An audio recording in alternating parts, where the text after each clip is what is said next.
this looks like a fake, doesn't it? Well, it is a fake. But here's a fella who's willing to bet his hard-earned money on it. Henry here got on the train with $200. He couldn't see any harm in a friendly game of cards. What if the other men were strangers? And take Joe Collins. He's got a nice wife at home. But he met this girl at the bar, and she looked kinda cute after the first couple of drinks.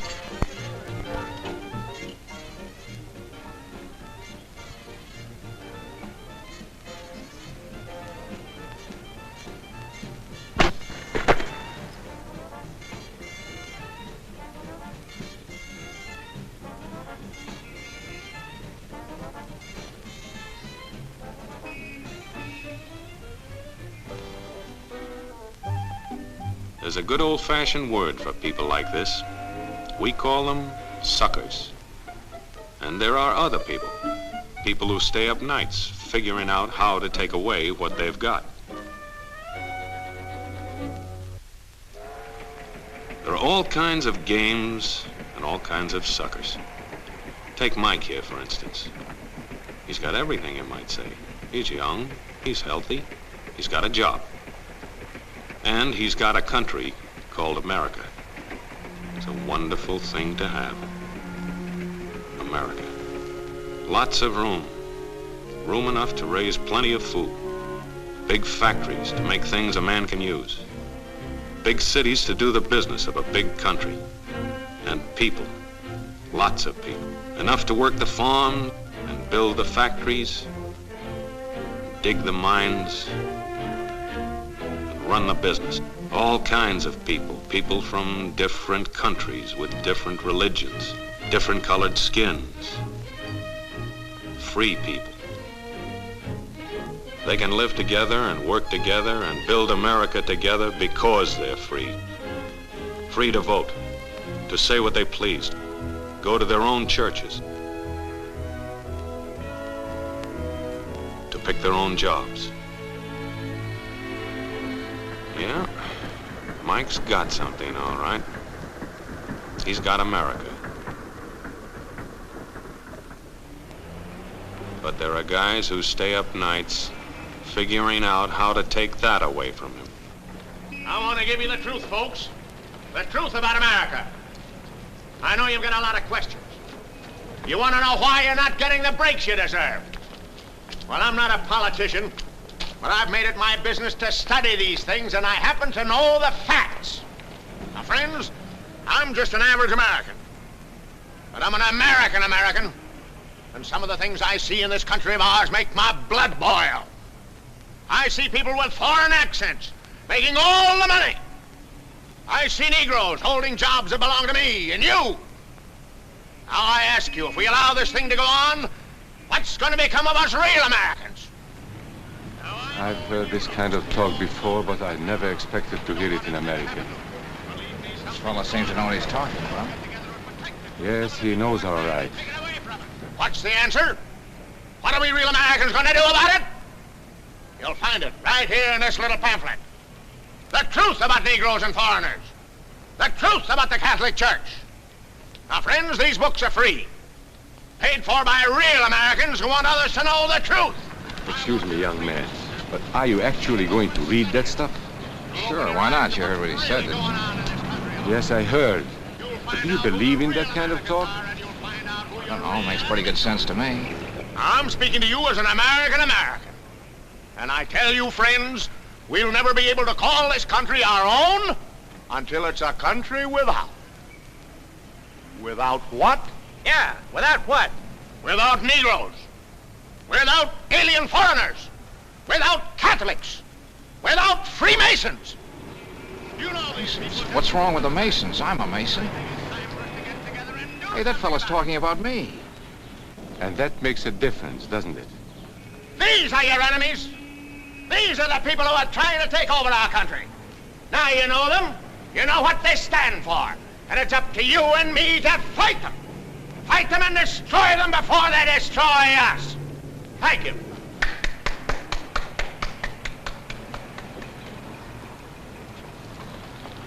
Before he said Masons, you were ready to agree with him. Well, yes, but he was talking about, well, about those other people. But in this country, we have no other people. We are American people, all of us. What about you? You aren't American, are you? I was born in Hungary, but now I am an American citizen. And I have seen what this kind of talk can do. I saw it in Berlin. What were you doing there? I was a professor at the university. I heard the same words we have heard today. But I was a fool then. I thought Nazis were crazy people, stupid fanatics. But unfortunately, it was not so. You see, they knew that they were not strong enough to conquer a unified country. So they split Germany into small groups. They used prejudice as a practical weapon to cripple the nation. Of course, that was not easy to do. They had to work hard to do it. You see, we human beings are not born with prejudices. Always they are made for us, made by someone who wants something. Remember that when you hear this kind of talk. Somebody is going to get something out of it, and it isn't going to be you. This is not classroom theory. I saw it happen. I saw it first in Berlin in 1932. 5 young men that I knew were standing in the crowd listening to the Nazi speaker. Eric was a Catholic. Anton, a student of mine, was a Jew. Heinrich owned a small hardware store. Karl was a farmer. And Hans was an unemployed metal worker. To all true Aryan Germans, I say it is time you inherited the nation which rightfully belongs to you. To you alone belongs the glorious destiny of the greater Germany. The Nazi Party will provide land for the farmer, work for the worker, and profits for the small businessman. Who is getting these things now? The Jew. The Jew who has stolen our nation and our birthright. Who makes all the money and takes all our jobs? The Jew! He must be shunned. He must be ostracized. He must be eliminated. And the Catholics. We don't want our great nation run by a foreign church. We Germans will know what to do with these people when the time comes. They and their faith must be destroyed. Then there are the Freemasons. In Germany, we have no place for secret societies. There will be only one society, and that is the Nazi Party. There will be no secrecy about that in the new greater Germany. One by one, he attacked each minority and he split them off one from the other. These men were all fellow Germans when they came here today. Now they were split into rival groups, suspicious of each other, hating each other. They were being swindled, all of them. But the man who was really being fooled was Hans. He was pure German, according to Nazi standards. To him they promised everything, and he fell for it. You who are true Aryan Germans will share the glorious destiny of our fatherland. You are the pure-blooded, the master race. It is your divine right to rule, and the Nazi Party stands ready to put you into power. It is for you to command all Germany, and someday the entire world. That's how Hans became a Superman. They gave him a uniform and they pumped up his ego. He wasn't just a little fellow out of work anymore. He was a member of the master race. His wife couldn't quite understand. Even though he was a Superman, there wasn't any food in the house. Stupid woman. Didn't she realize that the Nazis were going to make jobs for everybody?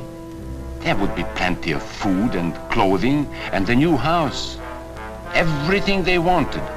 The glorious future of Germany was to be theirs. And their children would someday rule the world. But his wife, silly woman, still wondered where the next meal was coming from. Hans didn't like that kind of talk. It was dangerous. For that kind of talk, people should be put in jail.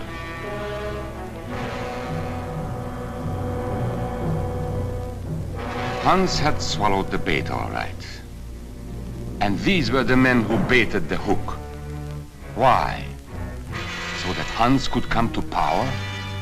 Of course not. so they could come to power. They would merely use Hans to help them get there. He would do the dirty work for them. Hans and thousands of others like him, all playing a sucker's game. They gambled with other people's liberty, and of course they lost their own. A nation of suckers. Hitler needed these people. There was lots of work to be done. There were trade unions to be smashed, because unions were organized and might offer resistance. There were many political parties in Germany. These the Nazis destroyed. They were determined to smash every organization where people might band together and resist them. There were Jews to be beaten and killed. The Jews were not powerful, but they were a convenient excuse for all the nation's ills. And besides, a Nazi party member could not take over this man's stall. Hundreds of Catholics were put in jail because the Catholic Church had strength and could resist the Nazi drive for power. They had split the nation into 100 pieces, and then one by one, they had destroyed the pieces. Over these broken pieces, the Nazis rode into power. One party, one nation, one religion. These men had won their struggle for power. They now ruled all of Germany. But still they had trouble with their oldest and most persistent enemy, the truth. They found that truth does not die easily, and so they decided to abolish truth. One great source of truth is literature, so they burned books, 20 million of them. Many great men in Germany who were spokesmen for truth were jailed or driven from their country. Teachers, writers, scientists. Education was discouraged. In 5 years, college attendance dropped 53%. It was forbidden to listen to a British radio program or read an American newspaper. In Nazi Germany, you had to get your information from Dr. Goebbels. He knew what was best for you. You couldn't see this movie or listen to this music.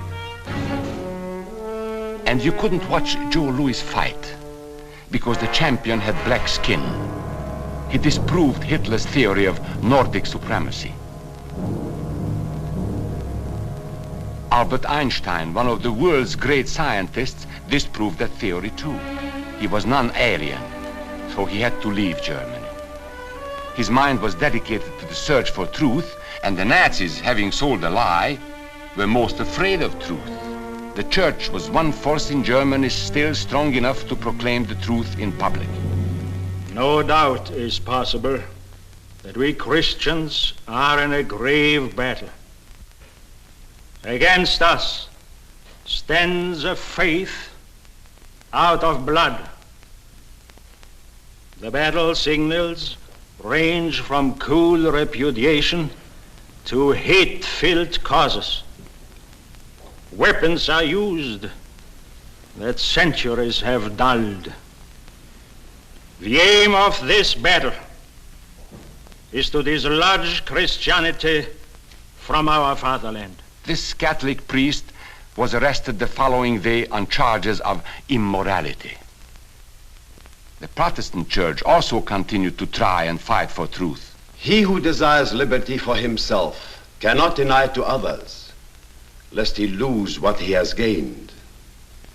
This is the great lesson the world can learn from Germany. The Nazis put this man in a concentration camp. There were others who spoke for truth, and I am proud to say that educators were among them. And what, may I ask, is an Aryan? I don't know myself. But let us see what our present so-called authorities have to say about it. They say he is tall,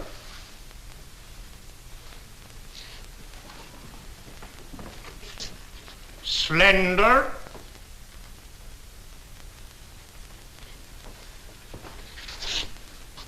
blue-eyed, and blonde. There is no Aryan race. And more important, there is no master race. There are people who may find these ideas convenient, but science cannot support them. There is no scientific proof that there's any correlation between a man's racial characteristics and his native ability or character. In all racial groups, we find the same range of potentialities. We find idiots and geniuses. We find criminals and philanthropists.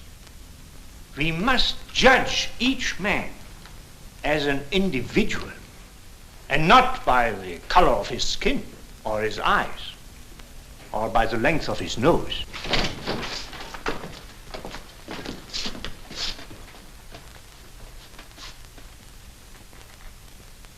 Come in, gentlemen. Make yourselves comfortable. There are many differences between individuals. We each have different capabilities, different backgrounds, different views about what's right and what's wrong. Like the difference between me and these gentlemen who have just arrived. But that is not the difference in race. It is a difference in the way we think. Remember that. And remember that there is no master race. That is a scientific truth. Anyone who tells you otherwise is lying.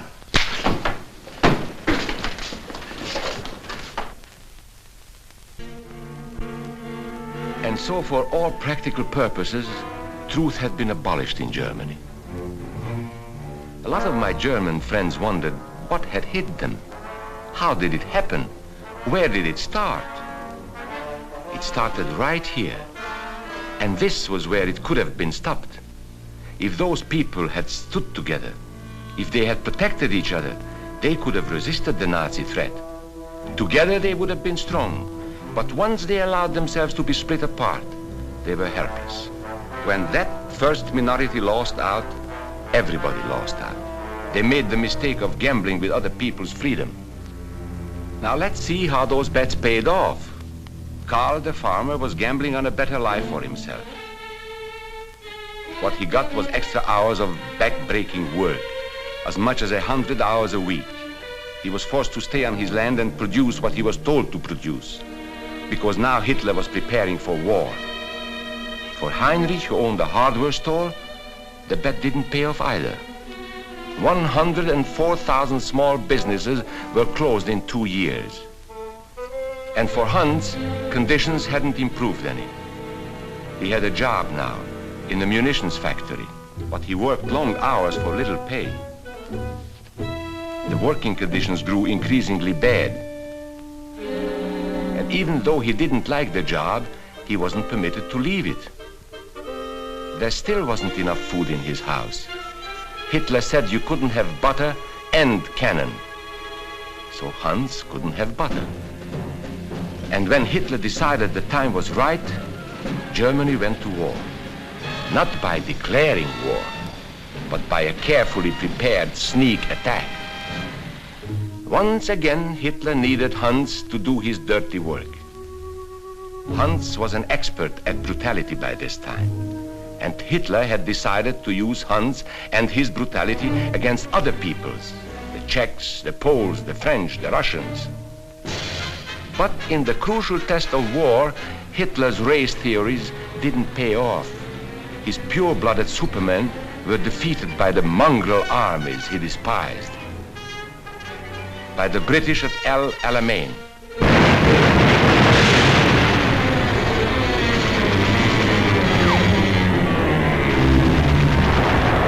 By the Russians at Stalingrad.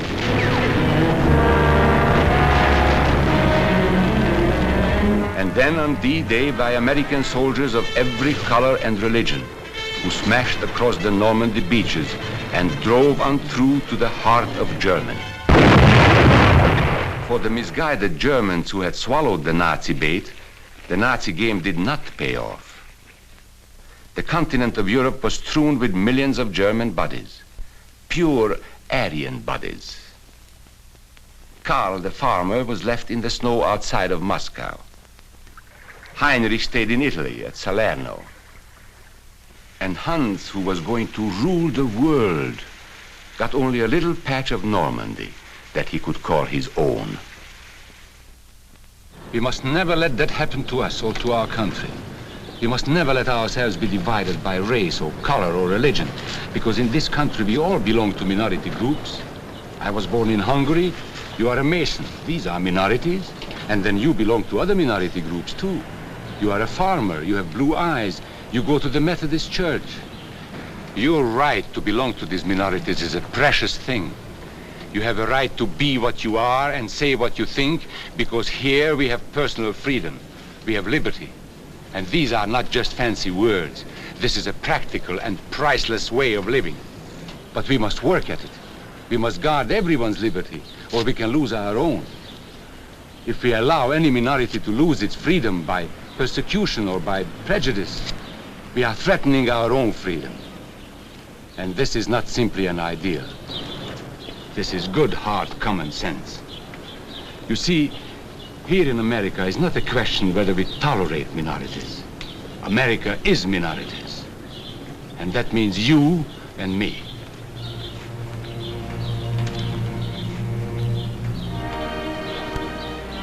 So let's not be suckers. We must not allow the freedom or dignity of any man to be threatened by any act or word. Let's be selfish about it. Let's forget about we and they. Let's think about us.